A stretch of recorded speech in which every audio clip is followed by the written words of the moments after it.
This is the Movers and Shakers podcast, episode number 9.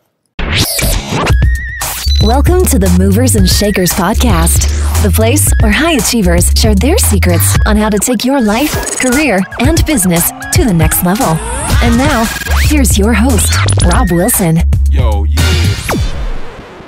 Hey everybody, welcome to episode 9 of the Movers and Shakers podcast. I am your host, Rob Wilson. So excited that you decided to join us today because today we're going to talk about outsmarting your competition. You know, there seems to be this notion out there that either you're good in an academic setting and you're book smart, or you're good at hustling and in business. And I often tell the story of how I wanted to augment my technical skills after I completed my engineering degree with an MBA so that I could go back to the firm that I was at and nobody could stop me if I had both technical and business skills. So today we're going to talk about how to marry your book smarts with your business acumen by having a candid conversation with Dr. Randal Pinkett. Now, Randal is not somebody that you want to try to match accolades with at a cocktail party. Randal holds 5 academic degrees in addition to being a Rhodes Scholar. So check this out. He's got a bachelor's degree in engineering from Rutgers, a master's degree in computer science from Oxford, another master of science in electrical engineering, and an MBA from MIT, and a doctorate of philosophy in media arts and sciences from the MIT Media Laboratory. Okay, so that's not a fight that you want to pick at a cocktail party, okay? Randal was also the winner of season 4 of Donald Trump's reality show, The Apprentice, and now he's the president and CEO of BCT Partners, an information technology firm that recently signed a $1 billion deal to provide IT services to the Department of Health and Human Services. So he is a shining example of how you can go deep into your academic knowledge, but also turn that into business success. So if you've been trying to figure out a way to marry your expertise with something that you're passionate with, this is absolutely the interview for you. So guys, without further ado, I give you Dr. Randal Pinkett. All right. Thanks, everybody. Welcome back to another edition of the Movers and Shakers podcast. Of course, I am your host, Rob Wilson. And I got to tell you guys, I am beyond excited today to have our guest, Dr. Randal Pinkett. And I came to know of Dr. Pinkett a number of years ago when I started my leadership career in the National Society of Black Engineers. And I got to tell you this, Randal, I'd never know about the Myers-Briggs if it wasn't for you and all of those training seminars that you did. So believe me, you've affected and impacted more people than you know. And I'm so happy to be here with you today.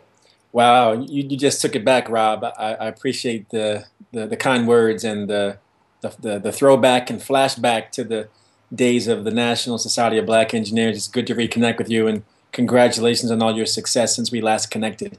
Absolutely. Thank you so much. So for the small, minute population of our audience that may not be familiar with your background, and I know we could probably spend the whole episode talking about that, but can you just give us a short retracement of your background, where you came from, how you decided to pursue the things that you wanted to pursue, and ultimately what you're doing now?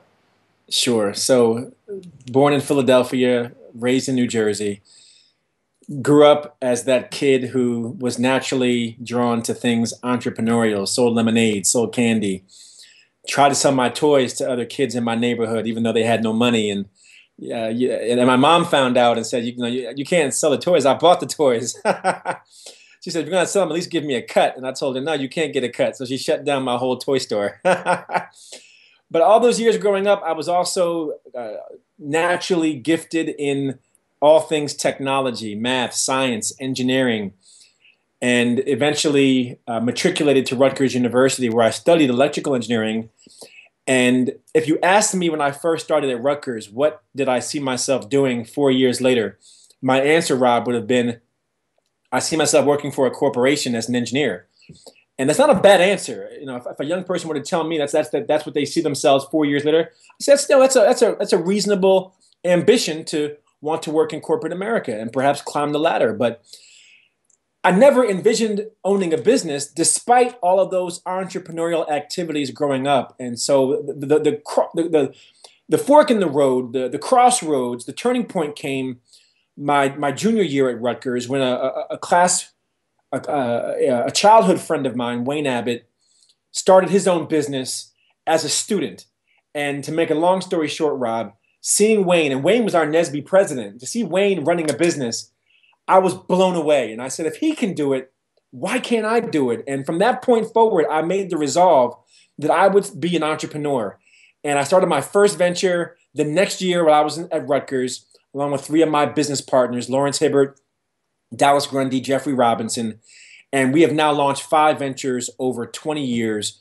This year is year 21. And I'm now chairman and CEO of BCT Partners, which is a management consulting and information technology solutions firm. We have offices in Washington, D.C., Newark, New Jersey, New York. We operate in the public sector and the private sector. And I love what I do. So that means I don't work a day in my life. I love that. I love that. So let's go deeper into some of the things that you said there. You started off by saying that you were naturally gifted in math and other technical types of subjects. Do you think that that's something that folks are born with and perhaps they should try something else if they don't feel like they were naturally gifted? Or do you think that people can still pursue engineering and other technical fields? They just may have to work a little bit harder. Well, I think it's actually a combination of both. Some might say it's nature and nurture. That I believe if you subscribe to theories like Howard Gardner's multiple intelligences theory, that there are these different forms of intelligence: mathematical, linguistic, bodily kinesthetic, spatial, knowledge of self, knowledge of others. That if you believe that there are these multiple forms of intelligence or ability, then you also, I believe that we are all gifted in all these areas, but to differing degrees. That some of us, like a Michael Jordan, are naturally gifted in the bodily kinesthetic arena. And if you're Randal Pinkett, it's naturally gifted in the mathematical, logical arena.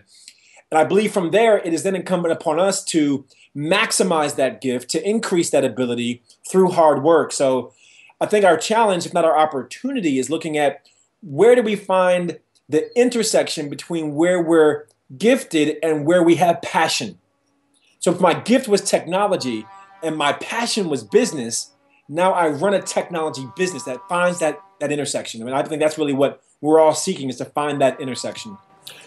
So along that journey, where did the disconnect happen? Because you had these businesses when you were a young kid, but then you weren't considering that when you were going to go to graduate. So what happened in the middle where the entrepreneurship, you didn't think that was possible to you after graduation? I think it really speaks to the importance, Rob, of role models and having examples, because I had been taught all my years growing up to follow a very traditional path, which you can appreciate. If you go to school, go to college, people say, go get a job. That's what they say to do. And I didn't even know or really fathom what entrepreneurship had to offer. I'm the first full-time entrepreneur in my family. There was no one I met or interacted with growing up who said you can be an owner, you can be an employer, not an employee. And so I just assumed that was my path. So it took Wayne's example, somebody I knew, somebody who looked like me, somebody who I grew up with, to shatter that assumption, to break the stereotype and say, you don't have to work for somebody else, you can work for yourself. And if it were not for Wayne, we probably wouldn't be having this conversation, Rob. Wow. So have you ever gone the corporate route, or did you immediately pursue your own businesses after you finished at Rutgers? Yeah, I've done some very short stints in corporate, but I have always, since I saw Wayne selling those T-shirts at Rutgers, I've always had a business either as a side endeavor or beginning in 2000 as a full-time endeavor. So I've always had an entrepreneurial venture within my world ever since I saw Wayne running that T-shirt business.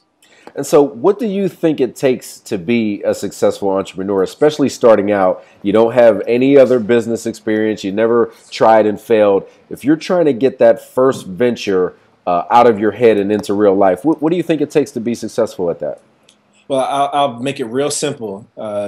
Individually, it takes having that passion for what you do. I don't know how anybody makes it in entrepreneurship, but they don't bring natural passion, because it's that passion that drives you to put in the long hours and to overcome the challenges and to deal with the blood, sweat, and tears that is inevitable if entrepreneurship or anything for that matter is your calling. So you got to bring that natural passion, and that's incumbent upon us. And to know what your talents and your gifts are that you can bring to a venture. Kind of, if I were to think about it as the pieces of a puzzle, what is your piece of the puzzle of what it takes for the venture to be successful? And then the second piece is, and I'm a big believer in this, Rob, and I know you are too, is you got to have a good team. You have to. You know, we talk a lot about the individual entrepreneur, Steve Jobs, Bill Gates, Oprah Winfrey, Randal Pinkett. But the fact is, if you peel away the layers of the onion, there's always a team. Steve Jobs had Steve Wozniak. Bill Gates had Paul Allen. Oprah Winfrey had a guy most don't know named Jeff Jacobs. And Randal Pinkett, as we talked about, had Dallas Grundy, Lawrence Hibbert, and Jeffrey Robinson. You cannot do this alone. And so you have to think, who first should be on your bus? And I'm quoting Jim Collins from the book Good to Great. Who should be on your bus first? And then once they're on the bus, what should you be doing? And to put it more succinctly, don't conform the strategy to the team. I'm sorry, don't conform the team to the strategy. Conform the strategy to the team. That's an awesome piece of advice there. So how do you go about figuring out who those people are? Because you may have friends and folks that are close to you, and they say that you're the average of the 5 people that you spend the most time with. How do you make that decision whether those are the right 5 people or not? So I think it's a combination of that puzzle metaphor. How do they complement you? You know, the reason why Oprah and Jacobs worked so well is because Oprah loved helping people. She was a great face, a great personality. And Jacobs handled all of the stuff that happened in the background, the legal, the operational, the administrative. It's a great team, the kind of outside-inside game. You look at the Body Shop. It's a storefront you find in many malls, founded by Anita Roddick. She struggled early in her career because she was trying to be everything. The marketer, the salesperson, the person who delivered the product, who managed the team. Her husband, who was an accountant, said, look, honey, I'm going to handle all the back office. You focus on marketing and sales. And the company took off from there. That same pattern replicates itself with me at BCT, with a number of other companies that we could study. The point being, figure out what is your unique contribution to the venture. And then you got to find people who round out what's necessary for the venture. The problem is you have to analyze what the venture needs first. If the venture needs somebody with manufacturing expertise, technology expertise, legal expertise, then that's what you need. You can't go to market with just one piece of the puzzle. And so the first conversation, Rob, is figuring out who are the other people who complete the puzzle. The second piece is the X factor. Can you work together? Do you have chemistry, compatibility? Do you like each other? Because you're going to be hanging out a lot. And if you don't, you're in trouble. My analogy is that business partnership is second only to a marriage. You have to communicate. You have legal and financial obligations. You see each other regularly. So you got to think about this. You got to date first. Then you got to get engaged. And then you get married. Don't jump to marriage and business without first going through dating and getting engaged, or you're going to find yourself by yourself. That's right. That's right. So the other part of that equation is you got to have the right people. And most people say that you got to have money in order to make money. What do you say to folks out there that are trying to start some business who don't feel like they have a ton of money in the bank with which to go start that business? Do you have some advice for folks who are in that situation? I got tons of advice, Rob. In fact, my second book was No Money Down CEO, How to Start Your Dream Business with Little or No Cash. And I say that book is for the broke entrepreneurs. Like I was broke when I got started. I had no money. My partners had no money. We didn't have friends or family who had money. We were broke. And so what we learned through our experience is that there's a myth that you have to have a lot of money to get into business. Now, let's be clear. Yes, there are certain ventures that require significant capital.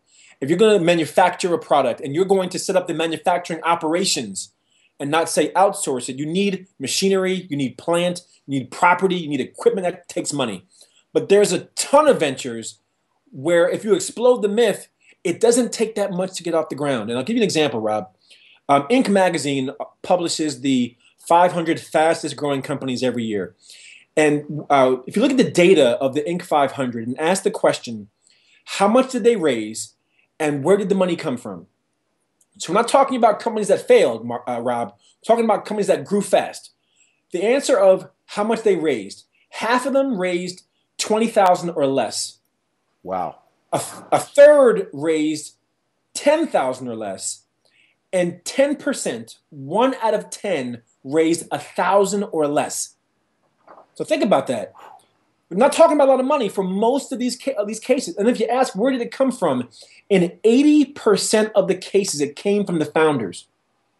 So if you paint a picture of that, Rob, what we're saying is you don't have to have somebody else's money, because only 20% came from other sources: banks, loans, venture capital, angels, only 20%. So we're saying, first of all, it comes from you. And second, it's not much. We're talking in half the cases, 20 grand or less. Now, if you have a credit card with a $10,000 limit, and 5 people who chip in $2,000 each, you're at 20 grand. So it's doable. And so what I learned is, if you think strategically about what you're trying to do, you can either get in the game with very little or start a related venture that has a lower entry point, make some initial capital, and then parlay that into a more capital intensive venture. And we started BCT first with doing training. No capital needed to do training. We made money off of training and parlay what we made off of training into information technology. Case in point. And I appreciate you laying that out so succinctly, because it is a marathon and it's not a sprint. You don't have to go from 0 to 60 miles an hour in 4.4 seconds. But we do have some people in the audience who have tried something and it didn't go as well as they would have liked. Can you talk about maybe a time that you failed at something, in your history? Because the story seems like it's been all, just roses along your journey. Can you talk about one of those experiences? Sure can. So, as I mentioned, I think earlier, I've launched 5 ventures, which begs the question, what happened to the first 4? Right? Well, the answer is the first 4 failed. They're gone. They don't exist. The first company was selling compact discs out of our dorm. It's gone. Second venture was education and training, mind, body, and soul. It's gone. 9/11 put a big hit on the training industry. People weren't traveling. The company fell to the wayside all within 30 days of 9/11. Wow. The third venture, Inner City Consulting Group, targeting inner city governments, failed. They don't have any money. They're broke. Fourth venture was Access One Corporation, telecommunication solutions in underserved communities. Did well for a time, but then that market flipped to wireless. No one needed telecom solutions built into housing. Now we're on to BCT. Fifth venture, 13 years in the making, multi-million-dollar venture, doing very well. But I can't guarantee we'll be here a year from now. I hope that we are, Rob, but I can't guarantee it. So what are the lessons I've learned from those first 4 failures? First lesson I learned was take what you learned and apply it moving forward. Oftentimes we fail and feel like it's personal, it says something negative about us, and that it's a badge of shame. But the fact is, you learn more from failure than you do from success. And here's a great quote from Winston Churchill. Success is nothing more than going from failure to failure with undiminished enthusiasm. So I'm a big believer that you can't wallow in shame and pity once you fail. Know that success is predicated on failure. And so for me, those first 4 ventures taught me very valuable lessons. I'll give you one of them, which was picking your partners wisely. That first venture, we had partners who were not carrying their weight. We distributed the ownership, the equity evenly across everyone when everyone was not contributing equally or equitably. And so I learned some lessons about dating and then getting engaged and then getting married, because I jumped right to marriage, Rob, and I ended up getting a divorce. Yeah, so I see the advice that you're giving us, you've already learned from and taken a little bit of lumps. You got it, man. It's the school of hard knocks, but sometimes, that's the way we learn. That's how children learn, by making mistakes. Now, it seems like with a couple of those ventures, the marketplace really told you and gave you a message that, hey, this business model isn't going to work anymore. But can you talk about how an entrepreneur who maybe is working on their business, how do you make the decision when it's time to cut and go to something else versus continuing to persevere and push through with that business? Yeah, I think that's a great question, Rob. I think this is like a classic question of the war between like good and evil, between like success and failure, the fine line between faith and foolishness. Because if you stick at a venture for 20 years and it succeeds, people will say you were faithful. if you stick for a venture for 20 years and it fails, people will call you a fool, Right. right? So Right. it's a fine line between faith and foolishness, or between being faithful and being a fool.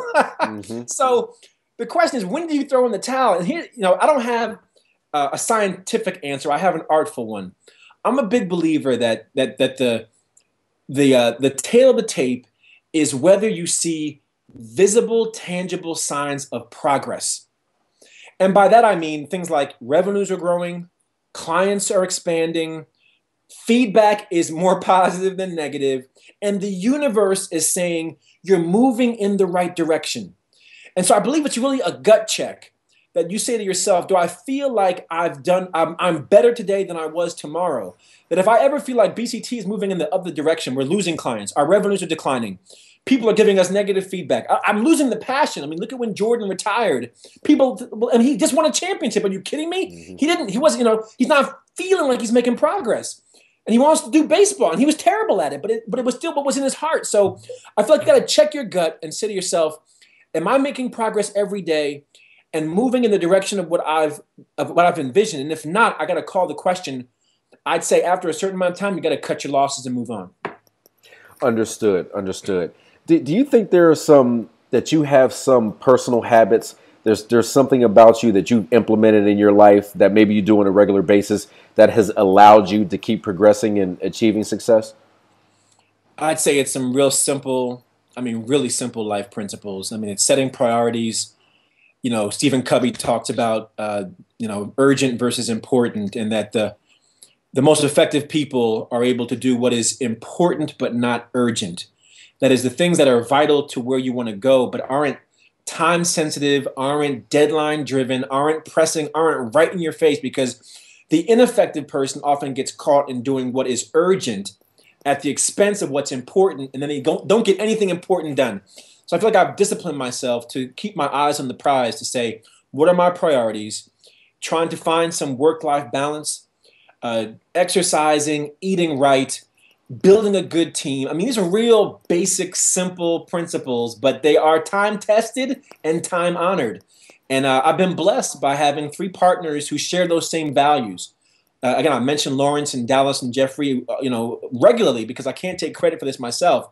But it's having that team of support who picks me up when I'm down, who I pick up when they're down, which means 1 + 1 really does equal 3 because we've got synergy. Let's go deeper a little bit into your priorities and goal setting. How do you manage that? Is there a morning meeting? Do you spend time with yourself sort of setting priorities? Is there a to-do list? How do you implement that and make sure that it works? Good question. So I'm blessed that I've got an executive assistant who I'm in regular communication with about how I want to allocate my time. What are the goals we've set out for the year, and how do I want to structure my time? So, for example, I'm an entrepreneur. I run a business. I'm a speaker. I do public speaking. I'm an author. I've written 3 books. So so people ask me, how do you do it all? I said, well, it's really easy. I tell my team, I don't want to do more than 1 speaking engagement a week. Anything beyond that, I might as well be a full-time speaker. Why am I an entrepreneur? I'm focusing on where are my highest leverage clients. One of the things I learned from Trump after working for him after The Apprentice was really zeroing in on what is your unique value proposition to your own company and filtering out everything that is not. So before The Apprentice, if you asked me about my time, Rob, I'd say I did a lot of different things. I managed projects. I wrote code. I met with clients. I managed teams. Now all I do is chase deals and close them. That's it. I'm going to write proposals to help close the deal, but I chase deals, I write proposals, and I close deals. That's what I do best. That's what I am best positioned to do. I don't manage projects. I don't oversee staff. I don't deal with finance or accounting other than reviewing statements. And I have a partner, Lawrence Hibbert, who manages all of that and does it very well and does it better than I do.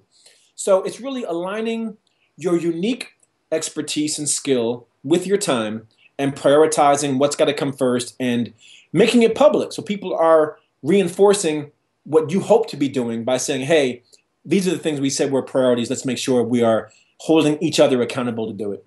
Wow. And I got a to-do list too, but everybody's got a to-do list. Thank you for giving us a window into that. Now, you mentioned your time with The Apprentice, and you were the first African-American person to win the Apprentice. And I'll tell you this, and I'll just share a quick story. And again, this goes back to NSBE. I was in business school at the time when I realized that you were going to be on the show. And no lie, I said before the show starts, I already know that Randal is going to win. Now, sure, I could say that, years after because you won. But I knew at that moment, because of my time in NSBE, almost seemed like we were going through the Apprentice when you come up in leadership in the largest student-managed organization in the country. But can you talk a little bit about why you decided to even apply and try to be on the Apprentice, and how you thought that was going to help you, and then what ultimately you felt it was about you that led you to victory? Right. So I can't take any credit for the idea of being on The Apprentice. First of all, I met my wife through NSBE. I met her at the Golden Torch Awards, which, for your viewers who don't know, that's the annual awards gala for NSBE at their national convention. I met my wife there. And after we got married, my wife, who was a big fan of The Apprentice, came up with the idea that not only did she think I should apply, but she believed I could win the show. And I completely ignored her. I blew her off. She would not let it go. She found the application. She downloaded it. She printed it out. She put it on my desk. She made me fill it out. And lo and behold, there were 1 million people who applied. There were 18 of us that were chosen. And thanks be to God, I ended up in the winner's circle. So I can't take credit for the idea or the vision of being on the show. But once they selected me, and I was completely shocked. I'm like, I told her, I said, there's no way they're going to pick me. I'm too normal. I don't have any controversy. I'm not reality TV. I'm just a hardworking guy who got good grades and started a business. But lo and behold, they picked me. So, lo and behold, I learned that there's two kinds of people on the show: those who they think can win and those who they know are crazy. You got to have a little bit of both, right? That's right. That makes for good TV. So I think what allowed me to win, again, another time-honored basic principle, Rob, I treated people the way that I wanted to be treated. And in this surreal, contrived reality television environment, these are still real people who, if you work hard for them when they're project manager, they'll work hard for you. If you give them encouragement that we can win because I need you to do this, then they're going to give you encouragement. If you treat them with respect, don't stab them in the back, say what you mean what you say. All those things, I believe, engendered some real relationships and trust that I established. And if you remember back to the show, every time the opposing team had the chance to draft someone, they drafted me, which says that they trusted me and they believed in me. And I believe, combine that with my experience in NSBE and my experience as a business owner, I brought a certain ability to be versatile and solve lots of different problems. Because that's what you learn in engineering, is how to solve problems. That's what you learn to run a business, how to solve problems. And every week we were given a problem. That's what it was. It was a task on the show, but it was a problem to solve. And so I think that it was the trust and the problem solving that was ideally suited to competing effectively on The Apprentice, and why I believe I ended up winning. And that's an extremely interesting insight, because everything that you just talked about there was all sort of relationships and soft skills. I mean, you didn't say, hey, I knew how to differentiate better than everybody else on the show, or, I knew how to create business plans. So do you think that a majority of success in business is how to manage interpersonal relationships as opposed to your technical skills? I wish I could hold up a sign to the camera that says, absolutely. I'm going to edit that in. I will edit that. I might make it flash and everything. Fantastic. Absolutely. I used to think that relationships were everything, and now I realize they're the only thing. Relationships drive everything in business. It's what gets you in the door. It's what keeps you in the door. It's what allows you to access what you don't have. If you know the right person, you can access capital. Know the right person, you can access clients. Know the right person, you can access talent. All the things that you need, relationships can be a mechanism or a broker to get to them. I mean, and as I've continued in my career, just when I thought relationships were, at this level, I realized, no, I was wrong. They're at this level, and it just keeps going up and up. Not to diminish technical expertise. I mean, you got to know what you know. Mm-hmm. Don't get me wrong. But what puts you beyond just being on par with everybody else who knows what you know is relationships. And so I look back on my career, and I think I underestimated the value of relationships. And I tell young people, you got to spend time getting to know people and staying connected to those people, because it's gonna help you, and if you're wise about how to build relationships, you're gonna help them at the same time. No question about that. So as we wind down here, I know a lot of people may be familiar with you from The Apprentice, but you've done some amazing things with BCT Partners, including a pretty huge deal that you closed not too recently. So or not too long ago. So can you tell us a little bit about that? Yeah. So it was 2011. We signed a contract with the federal government, the National Institutes of Health. It's a $20 billion contract, which is to provide information technology, health information technology. And when you think about all of the innovations that we envision in health, like mobile access to your personal health records, that doctors can integrate their systems so that you're not having to give each of them the same information over and over again. Do you have asthma? What's your social security number? What's your address? I mean, so really true integration. And all the other innovations that this contract is really geared toward ushering in that next generation of health IT that can help the federal government to be a more effective administrator and more effective manager of the federal health system. And so when you think about Obamacare and the Affordable Care Act and all of what's changing right before our eyes and the role that technology plays, our firm, BCT Partners, is really at the forefront of helping to bring those solutions to the marketplace. And we're really proud of us and our team that we built to win that contract, because it's a really exciting opportunity for us. And so how were you able to win? And that's 20 billion with a B, just so everybody is sure about that out there. How were you able to win such a significant contract? It really gets back to relationships and building a strong team. We had a relationship with an individual who was aware of this opportunity when it was still impending, who mentored us and then subsequently helped introduce us to some other firms that brought relevant expertise. We formed the equivalent of a joint venture. There were 7 companies that were a part of the JV, BCT being the lead. And because BCT alone could not have been credible to cover the wide range of what the federal government was looking for. So we needed to build a team. So that joint venture, that close legal relationship, stitched our 7 companies together to look like one. And in doing so, it was our collective expertise combined artfully that convinced the government that we could get the job done. Wow, that is gold, because again, this has sort of been the theme that has developed with this interview. But a lot of people feel like they have to do it all alone, and they just want to be on the cover of Fortune magazine, but it really is about putting the team together. So, Randal, at this point in your career, what motivates you? It's really 2 things. It's honoring the sacrifices that others have made for me to just be in this position. I was watching the Grammys, the Emmys rather, and just reflecting on when I saw 12 Years a Slave and just the struggles and the challenges that my forefathers and foremothers and ancestors faced that pale in comparison to what I face today. So I'm motivated by the hopes and the dreams of those who didn't have the opportunity that I have. And so it motivates me to say, I got to take full advantage. I have to honor their sacrifice. I've got to work hard to maximize the God-given potential that I've been blessed with. And I would say second, I'm motivated by the fact that I'm living my dream. I love what I do. I'm a technologist.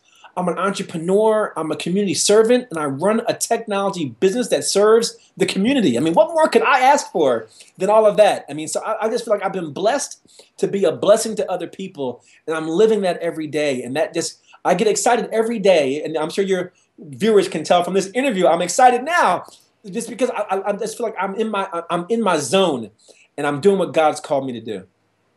That's awesome, and I really tried to follow those same principles, and here I am, and the way that technology has changed the playing field for us is that, hey, if I said I want to have a talk show and I want to talk to important people like Randal Pinkett, I have to do nothing else but fire up the laptop and download Skype, and here I've had an amazing opportunity to talk with you and hopefully inspire other people to do the same thing. So I thank you so much. What are some of the, just the parting words you might give to our audience who are, really trying to figure out how to be as successful as you are? Yes, I would encourage your viewership to do a few things. First, certainly visit me at my website, randalpinkett.com. You can learn more about the books I've written, Campus CEO for student and young entrepreneurs, No Money Down CEO for the broke entrepreneurs, and my latest book, Black Faces in White Places, for persons of color who find themselves as the only one or one of the very few in an environment where we are still underrepresented. So I would encourage that. Follow me at Skype at Twitter at Randal Pinkett with 1 L, and tweet me, give us feedback on this show. And the only advice I would give is to shoot for the stars and not the mountaintop. That's a lesson I learned through life's experiences. I used to shoot for the mountaintop, but if you shoot for the mountaintop and you don't make it, you fall to the bottom of the mountain. But if you shoot for the stars and you don't make it, you fall to the top of the mountain. Never set your sights too low. Low aim is sin. Hey, I don't think there's any better way to end the interview than there. I know people are really fired up and about to go start their own companies in their garage right now. So, Randal, I know you're very busy, but we are grateful that you spent this time with us today, and we appreciate all the information. Appreciate you, Rob. Keep up the good work. Good to reconnect. And I'm looking forward to even bigger and better things from you and the show you're doing. Keep inspiring other people. We appreciate you. Great. Thank you so much. All right. God bless. Well, there you have it, everybody. What a treasure trove of information provided in that interview. Very special thanks goes out to Dr. Randal Pinkett for appearing on Movers and Shakers. I know we all appreciate it so much. Now, if you were out running or driving or working out and you couldn't write down any notes, don't worry. You can get links to all of the important things that we talked about at the show notes, robwilson.tv/Randal Pinkett. There'll be links to Randal's books, the article that talks about his $1 billion deal, and a number of other critical resources for you and for your success. Now, what was the key insight from that interview? Well, for me, it was the fact that he talks about how you have to focus on what you are naturally gifted at and really go deep into it. And I mean deep. Randal got 5 academic degrees, okay? So you can't land a $1 billion deal if you don't know what you're talking about and if you're not an absolute expert in your field. You just can't do it. So you've got to focus on what you're naturally gifted at, go deep into it, and then utilize that gift by doing something that you're passionate about. And that's how you become really successful, and that's how you live the life that you want to live. So what's your action item? We always end the episode with an action item because movers and shakers know that they can't get to the place that they want to be at by standing still.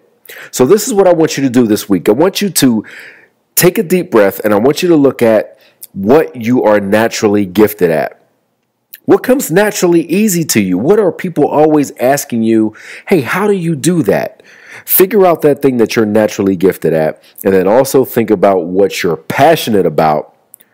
And then I want you to come up with an idea of how you can make a living by marrying those two things. And listen, it might be that you're naturally gifted at playing video games.